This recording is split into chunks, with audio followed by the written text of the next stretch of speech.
Okay, so I decided to switch to something a little bit smaller just because I felt like the batter to pan ratio didn't make sense. All right, everything's ready to go in the oven.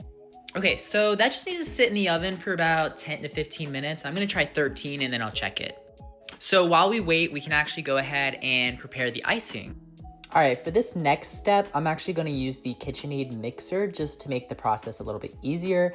So first you're gonna want to start by putting in the butter. Okay, now we're gonna add the powdered sugar.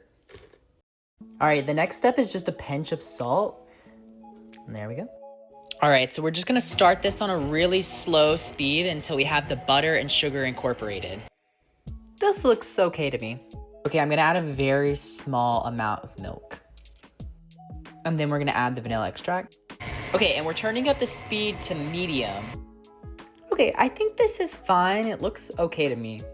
Okay, so the cake came out a little raw in the middle, so it needed a little bit more time in the oven, and that's what I'm letting it do right now. I think the icing did come out pretty good though.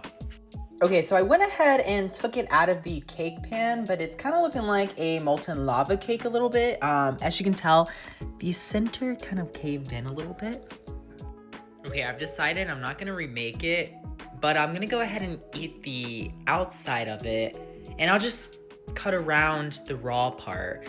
Let's go ahead and put icing on it though. All right, I think the first step is gonna be cutting it in half because I want the icing to be in the middle and it to have layers, and I only made one batch of like the actual bread part.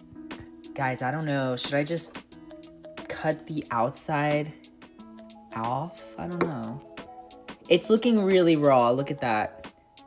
Okay, I've decided I'm just going to cut the center out of it and then we'll go from there. All right, so this is actually turning into more chaos than I thought it would be. I scooped all the raw parts out and I put it right there. Let's go ahead and put icing on it. All right, we got a nice, good chunk of icing. And I cut this in half, so the other half's right there. But we're just gonna go ahead and spread this out as best we can. Okay, but I'm kind of doing something. I mean, it kind of does look like a bagel with cream cheese on it, but wait, just wait. I might be able to do something with this. All right, go to the next video if you want to see the reveal and you want to see me taste this and rate it 1 through 10.